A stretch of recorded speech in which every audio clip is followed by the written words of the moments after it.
빌립보서 4장 2절에서 9절. 자, 다 찾으셨나요? 네, 우리 같이 한 목소리로 봉독합니다.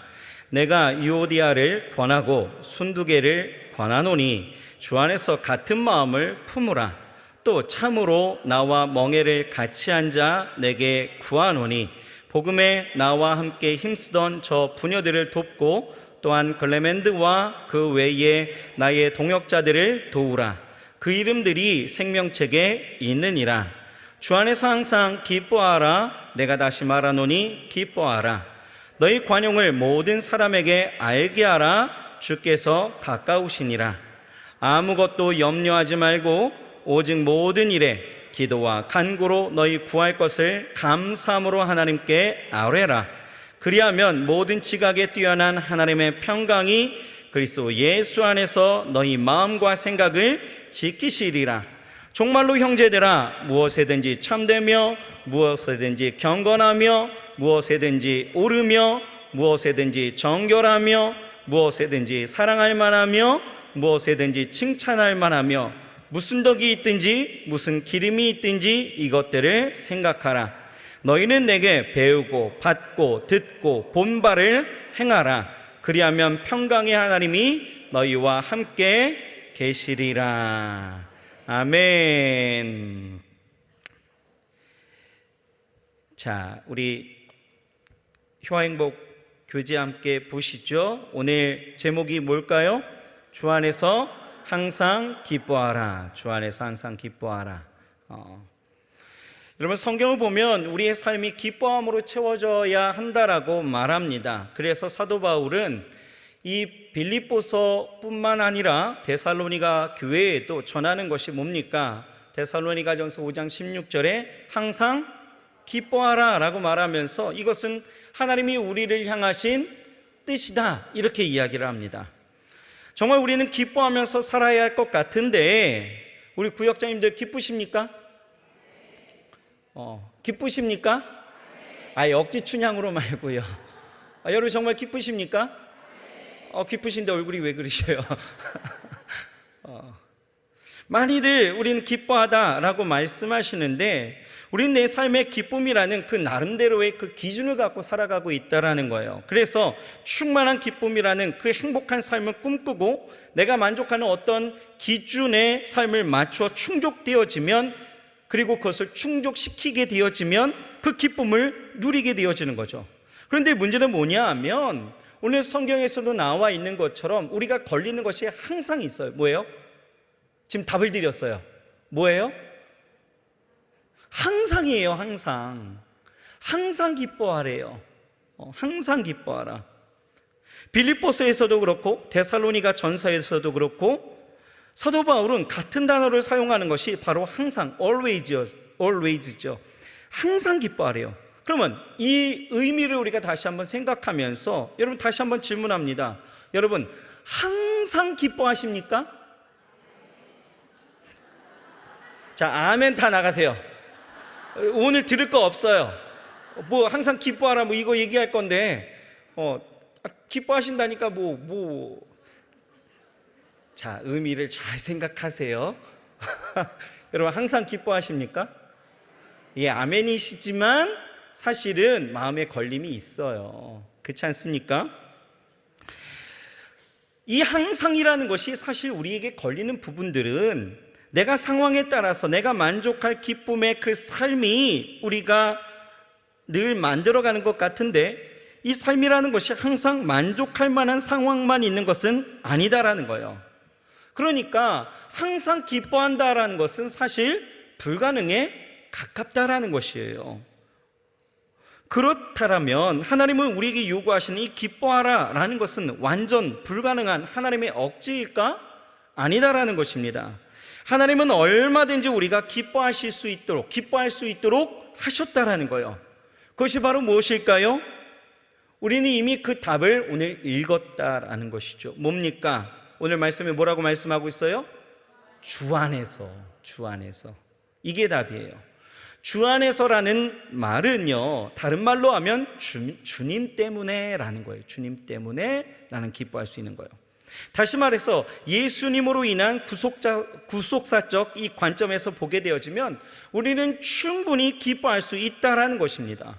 그래서 우리는 적어도 세 가지 답을 찾을 수가 있는데 뭡니까? 첫째는 뭐예요? 우리가 기뻐할 수 있는 이유? 주가 우리를 구원하셨기 때문에. 모든 성도는요, 예수 그리스도의 대속사역으로 말미암아 구속을 받아서, 구원을 받아서 과거의 죄 가운데 영원히 죽을 수밖에 없었던 처지에서 영생의 자리로 옮김을 받은 자들이기 때문에 우리는 얼마든지 기뻐할 수 있다는 거예요. 우린 신분이 바뀌었습니다. 자격이 바뀌었다는 거예요. 영원한 저주에서 영원한 생명으로 옮김을 당하게 되어졌다는 것이죠. 이처럼 우리는 하나님의 구원의 은혜를 입어서 아무 공로가 없어요. 그냥 아무 공로 없이 영원한 새 생명을 얻은 자들이기 때문에 우리는 항상 기뻐할 수 있습니다. 아멘이 작잖아요, 그죠? 여러분 이렇게 생각하시면 좋은 거예요. 여러분 길을 가다가 누군가 여러분들에게 밥솥 하나를 줬어요.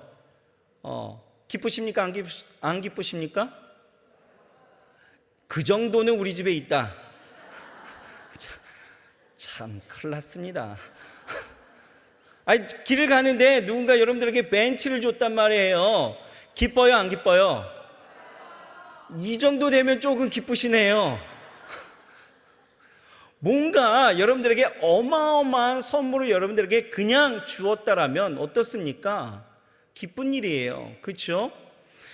우리가 어떤 공로가 없음에도 불구하고 하나님이 그냥 나를 사랑하셨기 때문에 나에게 주신 은혜가 뭐예요?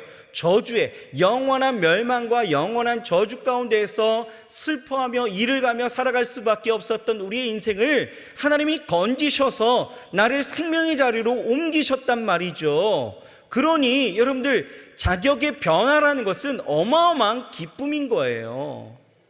그렇죠? 또 둘째는 뭐가 우리가 기뻐할 수 있어요? 이유가 무엇입니까? 우리 죄를 대속해 주신 그리스도께서 우리를 그냥 버려두지 아니하시고 누굴 주셨어요? 보혜사 성령을 보내주셔서 어떻게 하신대요? 세상 끝날까지 우리를 지켜 보호하도록 초초해 주셨다라는 거예요. 성령께서 지금도 우리와 함께 하신 줄 믿으시기 바랍니다. 그 성령 하나님은 어떤 하나님? 보혜사 하나님, 우리를 보호하시고 우리에게 은혜를 베풀어 주시는 하나님이시다라는 거예요. 그러므로 우리는 하나님께서 우리에게 주시는 그 구원이 확고한 것임을 알게 되었으니 어떤 형편에 있든지 우리는 얼마든지 기뻐할 수 있는 거예요. 아버지가 같이 계시니까. 아버지가. 그리고 세 번째는 왜 그렇습니까? 우리 모든 성도는 그리스도를 믿는다는 그 이유 하나만으로 이 세상에서 핍박 당할 수 있지만 그 같은 고난은 장차 성도들이 하나님의 나라에서 누리게 될 그 영광과 좋게 비교할 수 없기 때문이죠. 하나님의 나라를 우리에게 주셨기 때문이에요. 따라서 우리가 비록 곤고한 지경 가운데 처할지라도 이 세상의 고난은 잠깐이다라는 거죠. 이후에 그 영광은 영원하기 때문에 우리는 얼마든지 기뻐할 수 있는 거예요. 그 영원한 것에 여러분들은 이미 하나님의 나라의 그 은혜와 은택을 입게 되어졌으니 여러분 지금의 당장의 그 환난이 어렵지 않습니다. 여러분 제가 이걸 갖고 설명할 때 항상 이런 설명을 드려요. 누군가 여러분들에게 300캐럿짜리 이 다이아몬드를 원석이 아니라 아주 잘 가공된 300캐럿, 이게 얼마인지 모르시죠? 그렇죠? 이게 한 몇 조 되는 거예요. 몇 조. 300캐럿 정도 되면 몇 조짜리, 이 300캐럿짜리 이 다이아몬드를 여러분들에게 딱 주었습니다. 자, 상상하셔야 돼요. 자, 어떠십니까? 기쁘시죠? 여기서 이것을 기뻐한다고 해서 아우 속물 이런 사람은 아무도 없어요. 저도 기뻐요. 주세요 좀. 300그릇짜리 이 다이아몬드를 여러분들에게 주었을 때 내가 받는 그 기쁨은 어마어마하겠죠. 왜요? 이걸 갖고 우리는 얼마든지 무엇을 하든지 다 할 수 있어요. 그죠? 그래 기쁜 거예요. 자, 이 300그릇짜리 이 보석함을 들고 이제 집으로 가는 겁니다. 가는데 이게 웬일입니까? 룰루랄라 하면서 뛰어가다가 그만 내 발에 내가 걸려 넘어진 거예요. 자, 무릎이 까졌어요. 자, 아플까요? 안 아플까요? 으이구, 안 아파요? 아이고.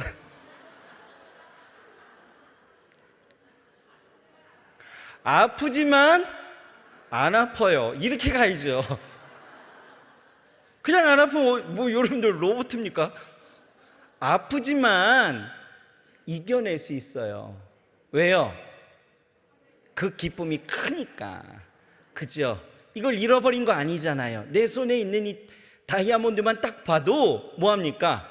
무릎 까진 거는 아프지 않아요. 오히려 부끄러울 뿐. 그죠? 당장 일어나서 얼마든지 뛰어갈 수 있습니다. 하나님이 내게 주신 구원이라는 것이 아주 특별하고 소중하고 굉장히 큰 일이기에 하나님이 내게 주신 이 하나님의 나라가 너무나 소중하기 때문에 이 선물을 받았다라는 그 감격과 기쁨이 있다라면 우리는 얼마든지 세상 속에서 이 짧은 세월 속에 환난과 고초와 어려운 일들이 있다 할지라도 여러분, 우리는 그 일들로 인하여 아파요, 안 아파요? 아프지만 이겨낼 수 있어요. 그렇죠? 그래서 항상 기뻐할 수 있는 겁니다. 기뻐할 이유가 여기 있는 거예요.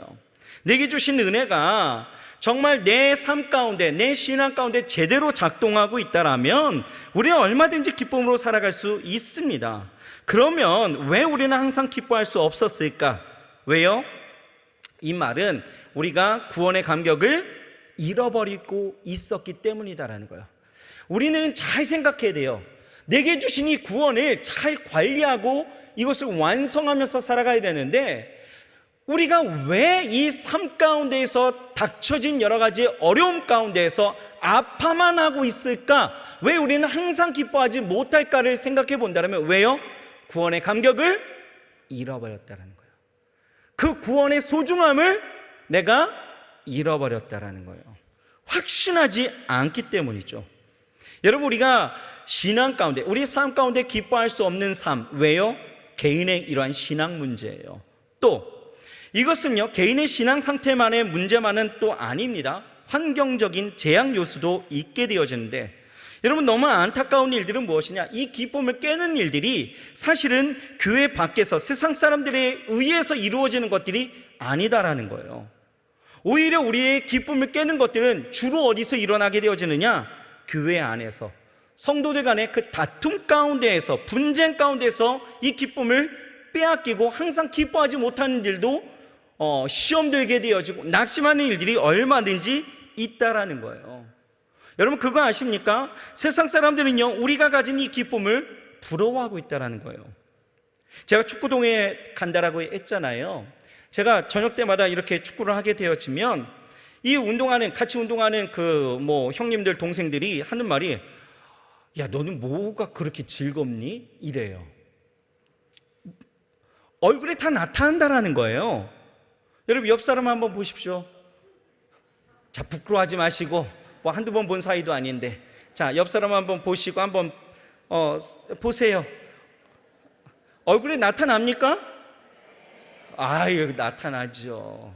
예, 옆 사람이 침묵하고 있으면 그 사람하고 절교하십시오. 여러분, 나타나죠? 나타나는 거예요. 우리는요, 기쁨을 가진 자들이기 때문에 얼굴에 다 드러나요.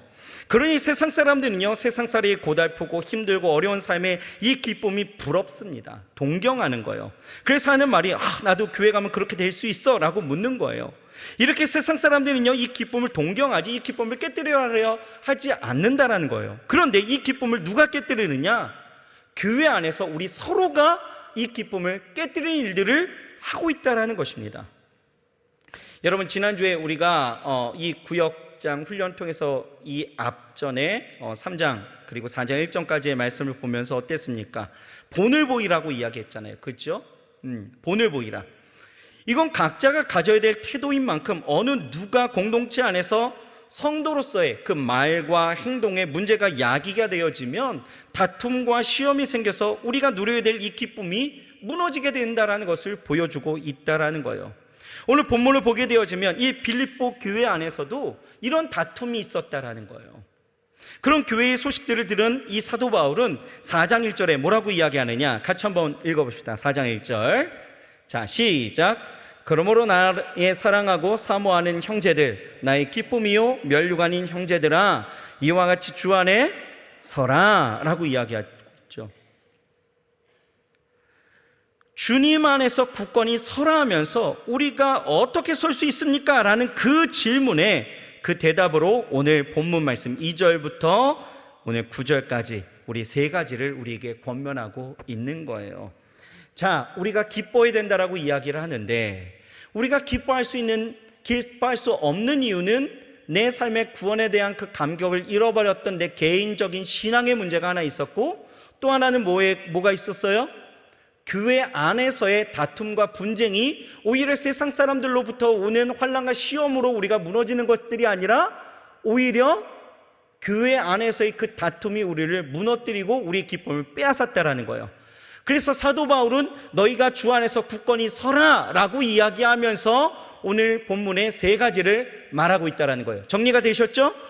자, 오늘 본문을 그래서 세 단락으로 우리가 나누게 되어지면 우리가 어떻게 굳게 설 수 있습니까? 라는 이 질문에 세 단락 이렇게 이야기합니다. 먼저는 2절에서 3절은 뭐라고 이야기해요?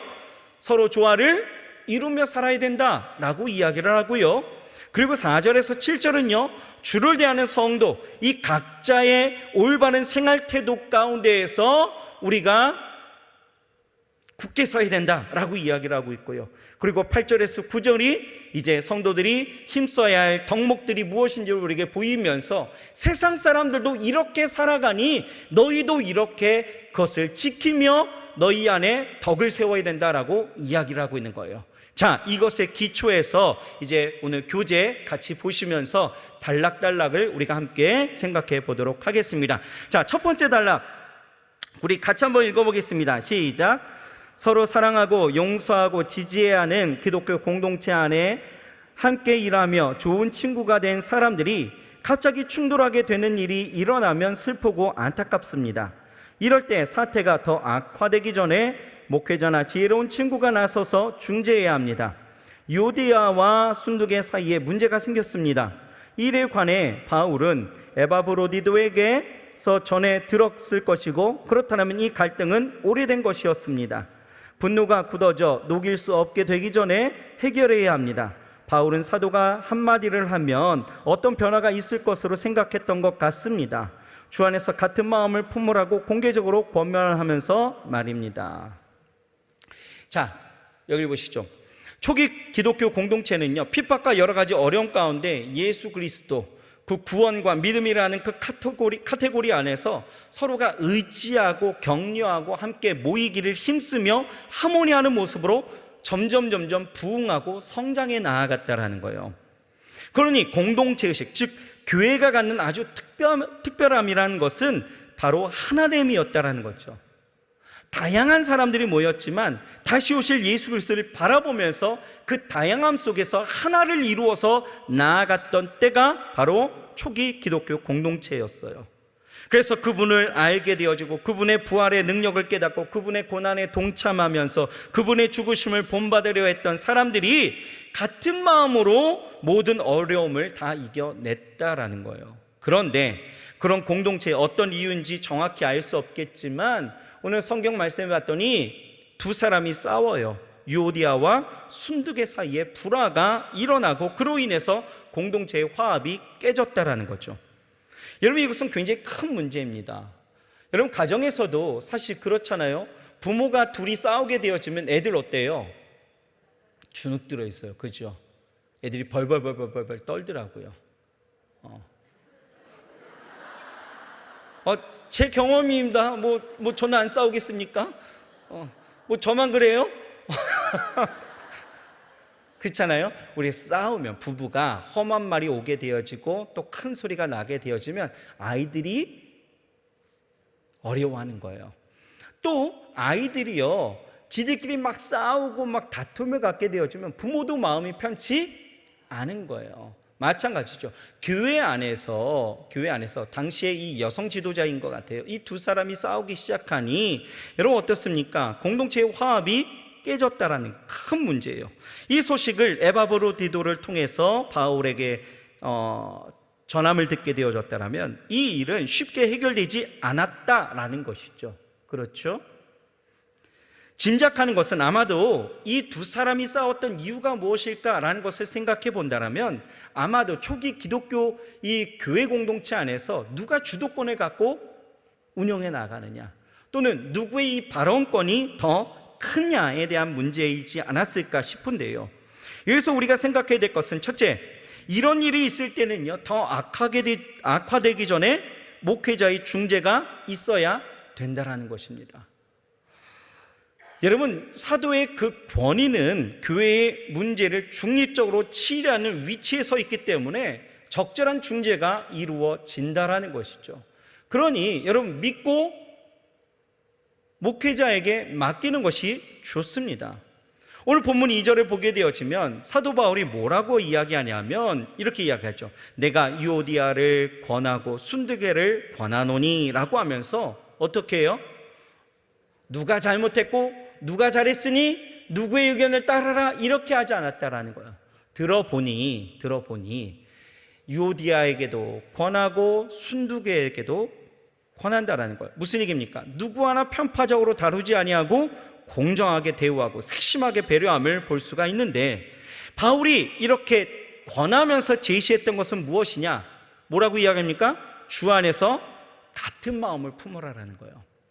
여러분, 우리 교회 공동체 안에서도 마찬가지입니다. 우리는 같은 마음을 품고 나아가야 된다라는 것이에요. 우리가 흔히 보게 되어지면 이 교구에서 저걸 한대, 이 교구에서 저렇게 한다라면 막 시기하고 막 그거에 대해서 그렇진 않죠. 우리가요. 다른 교회 얘기예요. 그렇더라고요. 시기하고 뭐 그거까지 아느냐고 막 이야기를 하고 막 이런 것들을 볼 수가 있었는데, 여튼 여러분, 우리가 주 안에서 같은 마음을 품고 가는 것이 우리의 신앙적 자세입니다. 우리는 교회 공동체는 그렇게 가야 되는 거예요. 여러분, 교회 안에서 양보하지 말아야 될 것들이 있어요. 무엇입니까? 진리만큼은 우리가 결코 양보해서는 안 된다는 거예요. 변하지 않는 거죠. 하나님의 사랑, 하나님의 구원, 하나님의 말씀, 이것은 본질이에요. 그래서 본질이라는 것은 절대 바뀌어서는 안 된다는 거죠. 여러분, 신천지에 따라다니는 사람들, 하나님의 교회에 따라다니는 사람들 참 재밌습니다. 안상홍 증인회 같은 경우에 안상홍이 하나님이었대요.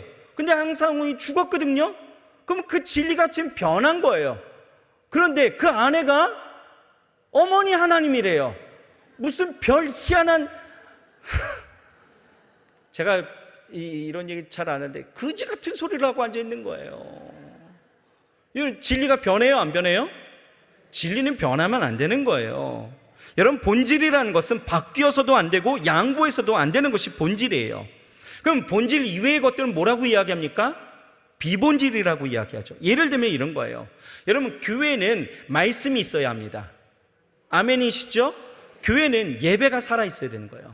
이게 본질이에요. 그런데 교회에 에어컨을 설치하는데 이것을 천장에 다느냐, 앞에 두어야 하느냐, 뒤에 두어야 하느냐, 이것은 본질의 문제입니까? 비본질의 문제입니까? 비본질에 대한 문제예요. 그런데 우리는 무엇 갖고 싸워요? 비본질의 문제를 갖고 싸우고 있단 말이에요. 양보가 없어요, 양보가. 그래서 교회가요, 진짜 있었던 교회예요. 어떤 교회가 이 에어컨을 어디다 두느냐에 따라서 이 파가 갈려갖고 교회가 쪼개졌다라는 거 아닙니까? 거기에 마음에 상함이 있어갖고 그러면서 다 드러나는 거야. 평소에 이 장로님이 뭐 했다더라, 저 장로님이 뭐 했다더라, 저 파가 뭐 했다더라, 이 파가 뭐라고 했다더라, 이러다가 결국은 교회가 갈렸어요. 여러분, 이거 하나님이 기뻐하시는 일 결코 아니잖아요. 여러분, 성가대 가운이 흰색이면 어떻고 파란색이면 어떻고 우리 교회 색깔 오렌지색이면 좀 어떻습니까? 그렇죠? 여러분, 이거 문제예요, 아니에요? 아니에요. 여러분 찬양팀이 앞에 나와서 찬양할 때에 쫄쫄이를 입으면 어떻고 탱크탑을 입으면 어떻고 이거 조금 여튼 여러분 이것은 비본질이죠. 여러 가지 사안에 누구나 자신이 생각하는 입장이라는 것이 있어요. 하지만 이런 부분은 충분히 서로가 양보하고 하모니를 이루어갈 수 있다라는 거예요. 그래서 2절에 뭐라고 이야기하냐? 같은 마음을 품어라 라고 이야기하는 거예요. 그런데 이 같은 마음이라는 것의 그 원어를 찾아봤더니요, 프로네오라고 이야기해서 이것은 뭐라고 이야기하냐? 프로네오, 함께 의견을 일치하다, 이런 뜻을 갖고 있어요. 조화롭게 하다, 이렇게 해석되어지는 거죠. 여러분, 비본질에 대한 문제 가운데 있어서는 이런 문제가 야기되어지게 되어지면 우리는 어떻게 돼요? 서로의 의견을 듣고 가장 바람직한 결론을 내게 되어지면서 그 결론이 되어지면 그것에 함께 응원하고 따라가며 하나 되어지고 우리가 하모니하는 모습들이 있어야 된다는 거예요. 그렇죠? 교구 안에서 전도잔치를 하는데 꽃을 했으면 좋겠어요. 꽃 말고 케이크를 했으면 좋겠어요. 이거 비본질이에요. 그렇죠? 잘 어우러져서, 그렇죠? 서로의 의견을 들어보고 그리고 가장 좋은 방법을 택해서 서로 응원하면서 가면 되는 거예요. 그렇죠? 마음 상할 일이 결코 아니다라는 거예요. 그런데 이러한 다툼이 일어나게 되어지면 어떻습니까? 그 누구 하나가 양보하지 아니하고 그 누구 하나가 이것에 따르지 않고 따른다 해도 빈정상하게 따르게 되어지면 어떻습니까? 여러분, 그것이 건강한 모습은 결코 아니다라는 거예요.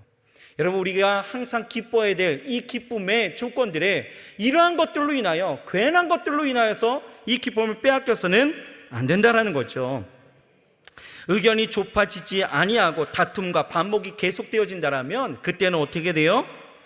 그때는 이 목회자의 중재가 있어야 되고, 그러면서 함께 모두어서 하모니하면서 나아가는 것이 우리가 이 구역을 잘 이끌어가는 우리의 방법이고, 우리가 신앙생활을 더욱더 건강하고 기쁨으로 가지고 갈 수 있는 비결이다라는 것입니다.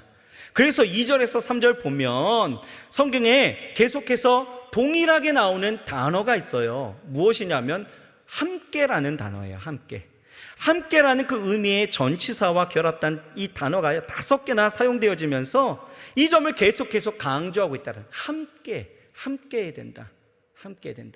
여러분, 구역 생활 하시면서 저 사람은 안 따라오니까 그냥 버리고 가, 이러지 마시라는 거예요. 같이 함께예요. 함께. 아멘이신가요? 그런데 교회에서 사실 이러한 일들이 일어나면 우리는 어떻습니까? 이런 일들이 뭐 없는 건 아니잖아요. 뭐 여러 가지 사례가 있겠지만 이런 일들이 일어나면 우리는 대체로 정죄하고 비판하기 쉬운 것이 우리의 모습들이에요. 저만 그렇습니까? 다 그러실 거예요. 그죠? 정죄하고 비판하기 쉽다라는 거예요. 남의 말하기 쉽어요. 그런데 사도 바울은요, 그렇게 하지 말라라는 거예요. 3절 말씀을 보실까요? 3절 같이 한번 읽어봅시다. 시작.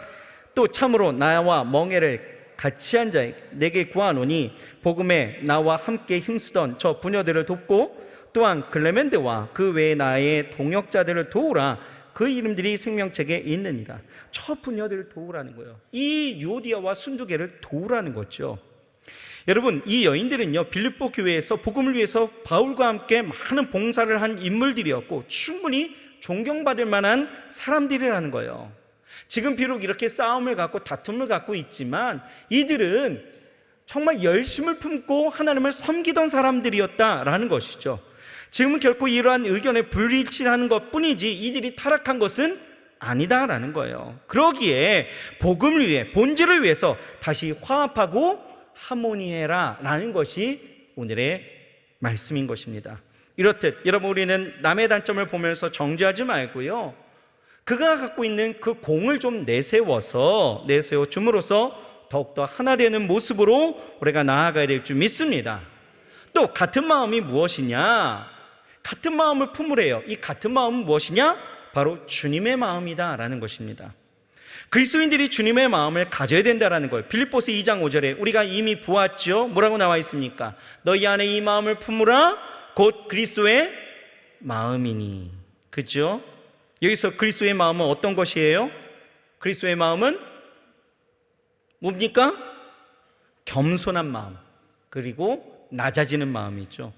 그리스도의 마음은 하나님과 동등됨을 취하지 아니하고 다른 사람의 구원과 복락을 위해서 죽으리만큼 자신을 비우는 마음이 그리스도의 마음이에요.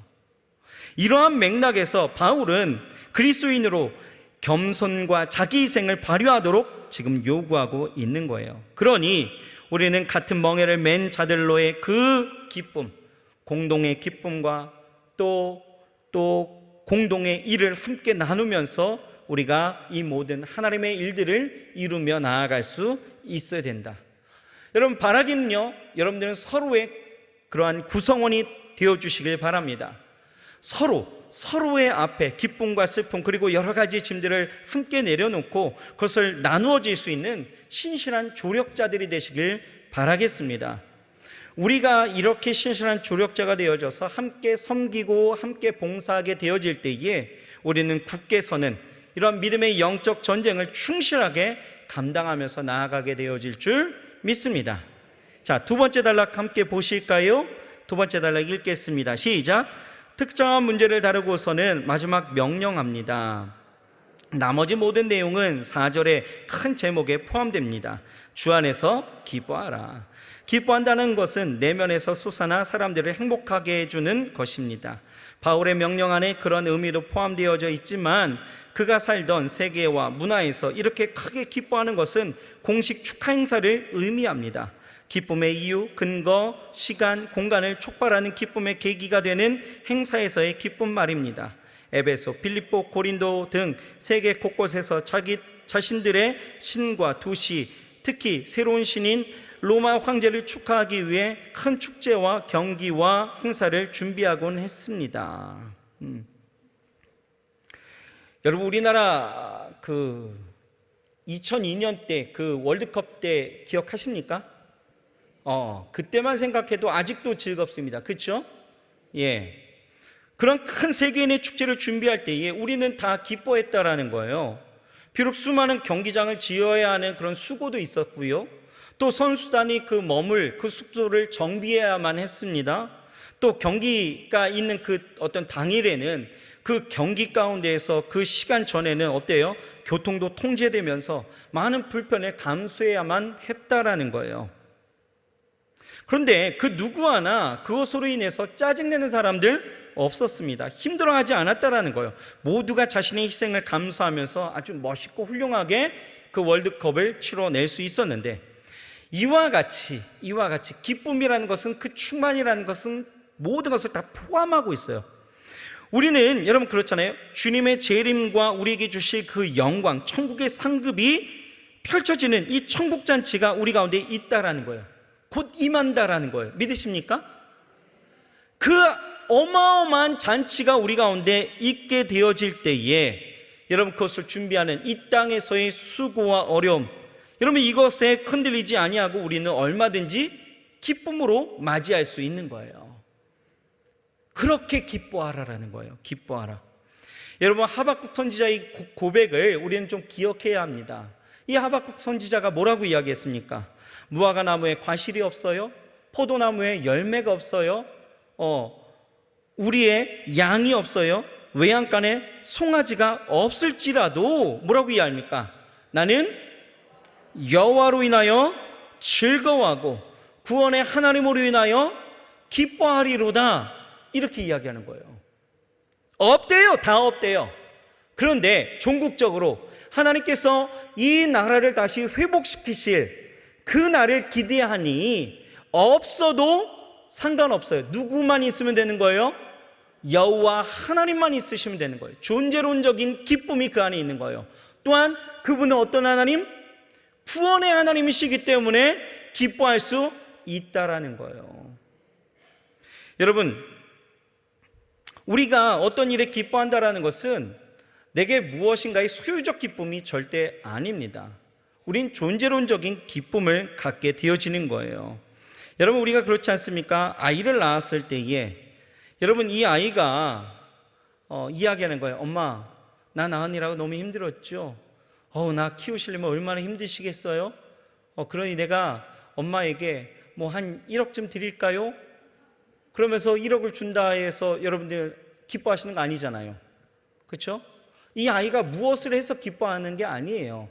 아이가 있기 때문에 기뻐하는 거예요. 그렇죠? 여러분, 하나님이 여러분들에게 무엇을 주셔서 여러분들 기뻐하십니까? 아니잖아요. 여러분들이 기뻐할 수 있는 것은 무엇이에요? 하나님이 계시기 때문에 기뻐하는 거예요. 여러분, 이런 존재론적인 기쁨이 여러분들 가운데 있어야 될 줄 믿습니다. 거기에 플러스는 뭐예요? 플러스. 그 하나님은 전능하신 구원의 하나님이시기 때문에, 그 구원이라는 그 단어 안에는 하나님의 인자, 헤세드, 그 사랑이 다 담겨져 있고요, 우리를 위한 하나님의 도우심이라는 것이 담겨 있고요, 우리를 통해서 일하신다라는 것이 담겨 있는 거예요. 그러니 하나님의 그 사역을 보게 되어지면 우리는 얼마든지 기뻐할 수 있다라는 것이죠. 그렇습니다. 여러분, 하나님 안에서 우리가 이렇게 구원자 되신 하나님, 그 하나님을 기뻐하면서 나아갈 수 있어야 되는 거예요. 그래서 사도 바울은 우리가 어떻게 굳건히 설 수 있는 것인가에 대한 이 대답으로 어떠한 경우에라도 기뻐해야만 한다라고 다시 한번 우리에게 가르칠 수 있었다라는 거예요. 여러분, 기뻐하시길 바랍니다. 왜 바울은 이렇게 기쁨을 강조하고 있을까? 왜 그렇습니까? 그것은 어떤 상황이든지 하나님께서 그 상황을 통해서 역사하실 것이라는 믿음의 표현이다라는 거예요. 내가 기뻐한다라는 것은 내가 믿음으로 표현하는 거예요. 하나님이 내 삶의 모든 것 되신다라는 내 믿음의 표현이 기쁨이에요. 여러분 보십시오. 이 도단성을 둘러싸고 있었던 그 아람의 군대 앞에 여러분 이 엘리사는 어땠습니까? 의연하죠. 그죠? 의연한 거예요. 왜 그랬습니까? 왜요? 우리 지금 했잖아요. 하나님이 계시기 때문에. 그 하나님은 구원의 하나님이시기 때문에. 다른 거 없잖아요. 그렇죠? 우리가 기뻐할 이유가 거기 있어요. 또 여러분, 골리앗 앞에 선 이 다윗이 모든 이스라엘 장수들이 다 두려워하는 가운데 있어서도 이 다윗만큼은 두려워하지 않았다라는 것, 의연하게 나아가게 되어지죠. 그렇게 나아갈 수 있었던 이유는 뭐예요? 하나님이 계시기에. 그렇죠? 하나님이 함께 계시고 또 그 하나님은 구원의 하나님이시기 때문에. 여러분, 이런 믿음으로 사는 사람은요, 삶으로 얼마든지 기뻐할 수 있는 거예요. 우리가 굳건히 서야 합니다. 그리고 굳건히 서는 그 삶을 통하여서 우리가 나아가는 그 공동체는 여러분 어떻게 해요? 모두가 기뻐해야 되는데, 그 기뻐하는 이유는 다른 게 아니에요. 하나님이 계시고 하나님이 구원의 하나님이시기 때문인 거예요. 우리 이러한 종말론적인 생활과 그러한 자세와 태도를 갖고 살아가야 된다는 거죠. 자, 세 번째 단락 한번 읽어볼까요? 시작. 행사를 벌일 사건은 이미 발생했습니다. 승리하고 다스리시는 왕이신 예수의 제자들이 활기차고 흥겹게 기뻐하지 못할 이유가 무엇입니까? 예수님을 주님으로 왕으로 축하하는 일은 그분을 향한 충성과 순종을 격려하고 강화할 것입니다. 활기가 넘친다고 해서 민감한 영혼을 짓누르고 천성적으로 조용하고 내향적인 사람들이 마음을 상하게 하는 외향적 열광에 되어 버려서는 안 되기에 교회의 공적 이미지는 관대하고 은혜로운 공동체여야 한다라고 말합니다. 여러분, 행사를 벌일 사건은 이미 이루어졌습니다. 어떻게요? 예수 그리스도께서 이 땅에 오셨단 말이죠. 그렇죠? 그리고 그들에게 구원을 선포하셨고, 그리고 십자가의 사건을 통해서 그 구원을 이루셨습니다. 이미 행사는 진행되고 있는 거예요. 그러니 우리는 이 축제 가운데 다시 오실 예수 그리스도를 바라보면서 얼마든지 우리는 기뻐할 수 있습니다. 그렇죠? 하나님이 계신 것과 또 하나님께서 우리의 그 삶을 통하여서 여전히 일하시고 역사하시고 우리 안에 채우시고 공급하시니 우리 이 땅 가운데서 어떤 어려움이 있어도 우리는 기뻐할 수 있어요. 그런데 여러분, 우리는 이 기쁨을 어떻게 표현하고 있습니까? 우리에게 이 완전한 기쁨의 이유를 주셨으니 우리는 어떻게 생활해야 돼요? 어떤 사람들은요, 이 기쁨을 표현할 때 굉장히 과격하게 표현하시는 분들이 있더라고요. 너무 재미난 것을 보고 있었어요. 그랬더니 사람이 막 깔깔대고 웃으면서 옆 사람 막 때립니다. 맞는 사람은 아파요. 그래, 아파! 이랬는데도 또 기쁜 일이 있으면 어때요? 또 때려요. 또 때려요. 표현을 그런 식으로 하더라고요. 너 왜 이렇게 때려? 좋아서 재밌잖아. 이래요. 지 좋다고 왜 남을 때립니까? 때려요.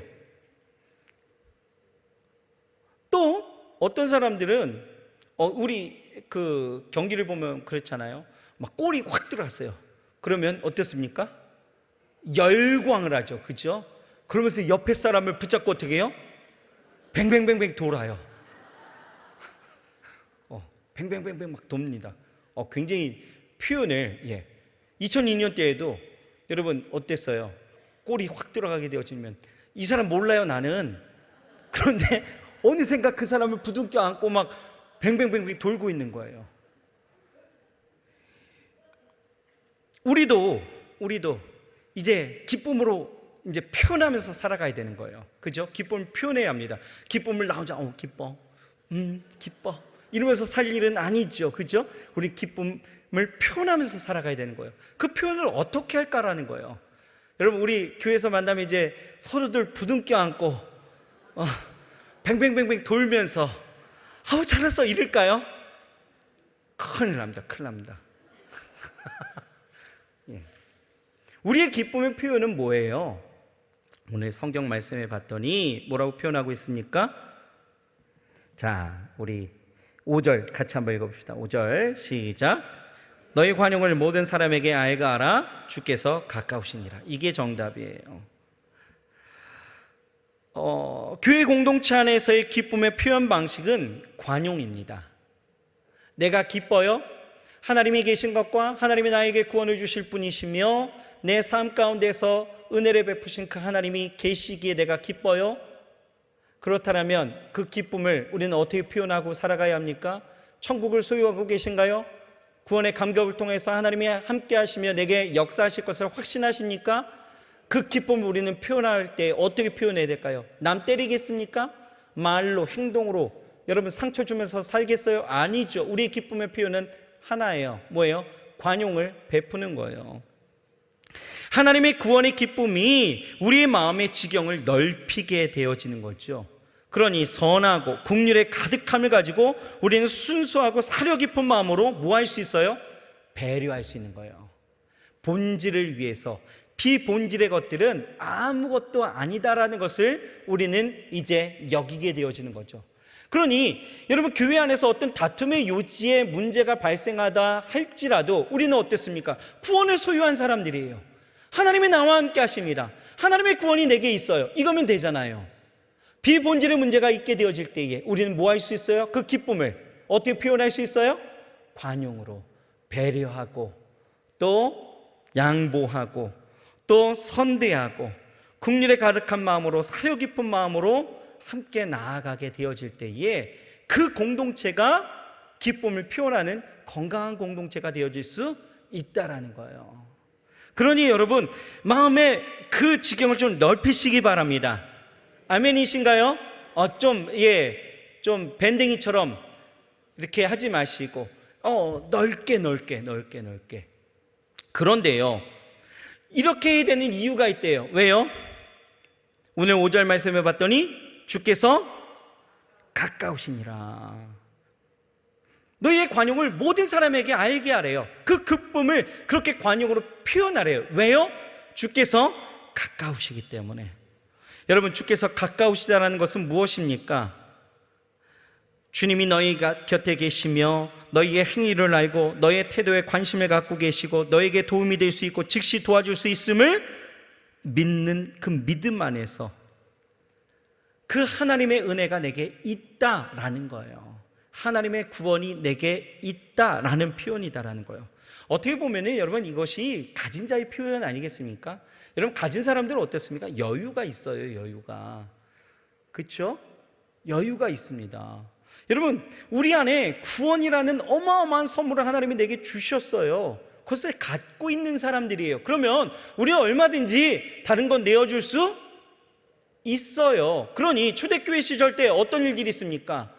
구원의 그 기쁨과 감격이 너무나 강력하게 일어나게 되어지다 보니 어려운 이들이 있으면 그들을 자신의 재산을 팔아서 도와주기도 하고 자신의 재산을 내어놓기도 하고 이런 모든 관용을 그렇게 펼치면서 살아갔다라는 거예요. 여러분, 우리 안에 주님이 가까우셔요. 무슨 의미입니까? 하나님의 그 은혜가 내게 있다라는 거죠. 그러니 우리는 얼마든지 관용을 펼치며 살아갈 수 있다 없다? 있다. 또 주께서 가까우신다. 뭐예요? 주님의 재림이 진짜 가까웠다는, 임박했으니 이런 원수의 박해나 여러 가지의 시험이 내게 있다 할지라도 나는 관대하게 그것을 참아낼 수 있다. 관대해질 수 있다라는 거예요. 그러면서 사도 바울은 우리에게 권면하길 뭐라고 이야기하느냐? 너희는 아무것도 염려하지 말아라 라고 이야기하는 거예요. 자, 네 번째 단락 같이 한번 읽어봅시다. 네 번째 단락 마지막, 시작. 기뻐하는 일이 즐겁고 온화한 것이라면 그와 조화를 이루어야 할 세 가지 중요한 사항은, 첫째, 염려를 이기는 기도. 둘째, 창조 세계 전체에서 하나님의 선하심을 기뻐하는 방식. 셋째, 복음을 구현하는 생활 방식입니다. 염려는 고대 세계에서 많은 이들이 생활 방식이었습니다. 언제 어디서 나쁜 일이 일어날지 알 수 없었습니다. 이제 그들에게 예수 안에서 자신을 보여주시는 하나님이 계시지만 고통이 없을 것이라는 보장은 없었습니다. 하지만 하나님의 궁극적으로 모든 일을 주관하고 계시며 어떤 주제이든 항상 기도를 들으시고 응답하실 것은 확실합니다. 8절의 명령은 멋지고 아름다운 것을 나열하고 있습니다. 세상에서 찾기 어려운 것들입니다. 하지만 우리의 마음이 사람들이 추하게 만든 세상에 이곳저곳만 향한다면 어떻게 창조주의 선하심을 기뻐할 수 있을까요? 우리의 생각의 방향과 내용이 변화되어야 기쁨에 다가갈 수 있을 것입니다. 9절의 명령은 가장 부담스러운 윤리적 명령 중 하나입니다. 배우고 받고 듣고 본바를 행하라. 이 명령을 듣는 이에게 부담이고 이 명령을 하는 이에게는 더더욱 부담입니다. 하나님의 평강은 당연히 평가의 하나님에게서 옵니다. 평강의 하나님을 알면, 사랑하면, 계명을 지키면 하나님의 평화를 얻을 것입니다. 기쁨을 얻을 것입니다. 우리는 그렇게 기뻐합니다. 여러분, 아무것도 염려하지 말라라는 것은 직역하면 걱정을 중단하라 이런 뜻을 갖고 있어요. 걱정을 중단하라. 염려라는 것은 마음을 나누는 것들이 있죠. 불안하고 괴롭히는 근심, 특히 자신이 통제할 수 없는 것들에 대한 부당한 걱정이 바로 염려예요. 사실 바울과 빌립보 교인들이 걱정해야 될 충분한 이유 분명히 있습니다. 왜요? 바울은 지금 어디에 있어요? 감옥 안에 갇혀 있는 상황이었고 죽음의 위협이 그에게 드리워져 있었던 일들이었습니다. 또 빌립보 교인들은 어때요? 박해와 핍박이 아주 심한 때였다라는 거예요. 그런데 바울이 여기서 모든 일을 지나치게 걱정하는 것을 중단하라고 말하고 있는 것은 그러한 직면한 삶의 괴로움을 경시해서가 아니라 하나님께서 그 모든 괴로움보다도 더 크시기 때문이다라는 거예요. 사도 바울은 그것을 분명히 했고 그 사실을 알았다라는 거죠. 그렇다면 걱정에 대한 이 대안은 있을까? 이런 불안을 야기하는 상황들로 가득한 이 세상 가운데서 우리는 어떻게 평강을 유지하면서 살아갈 수 있을까? 바로 뭐라고 이야기합니까? 너희는 염려하지 말고 오직 기도와 간구라는 거예요. 여러분, 기도는 뭡니까? 기도는요, 우주 최고의 존재와 대화를 나누는 것이 기도예요. 기도는 그 존재에 자신의 삶에 직접적으로 간청하고 간구하며 정보를 알려드리는 것이 기도죠. 그런데 중요한 것은 우리가 드리는 그 기도의 자세와 우리의 마음은 항상 어떠해야 된다? 감사함으로 해야 된다. 이 감사가 중심입니다. 다시 말해서 현재의 상황 속에서 그분의 능력이 크시고 불가능이 없으시기에 여러분, 우리는 의심을 버리고 염려를 종식하면서 온전한 믿음으로 우리는 맡기고 나아갈 수 있다라는 거예요. 그 감사, 하나님이 모든 것을 행하실 수 있다라는 그 감사의 표현이 우리가 갖는 기쁨의 표현이 되어진다라는 것이에요. 그렇게 하게 되어지면 어때요? 하나님의 평강이 우리에게 임한다라고 이야기하고 있습니다. 여러분, 하나님은 세상을 이기셨습니다. 아멘이신가요? 영원히 평정하셨습니다. 그러니 여러분, 평강은 하나님이 지니고 있는 평안으로 우리에게 주시는 하나님의 선물인 거예요. 구원과 함께 우리에게 주시는 하나님의 선물은 평안입니다. 그러니 여러분, 그 평안함 속에서 그 평강을 주장하면서 살아가시길 주의 이름으로 축원합니다. 우리의 마음과 생각에서 하나님이 가장 최고의 결과를 가져다 줄 수 있음을 인정하시고, 나의 계획보다 하나님의 계획이 월등하고 하나님의 일하심이 나의 능력보다 뛰어나다라는 것을 우리는 확신하면서 살아가야 될 줄 믿습니다. 그러면 우리는 얼마든지 감사할 수 있고, 또 그 감사를 통해서 우리는 어때요? 사단이 주는 의심, 걱정, 두려움, 그 공격 가운데서 우리는 노연함을 갖게 되어진다라는 것입니다. 그러면서 사도 바울은요, 그 평강을 주장하는 삶을 통하여서 어떻게 살아야 되느냐? 8절 9절 말씀처럼 뭐라고 이야기해요?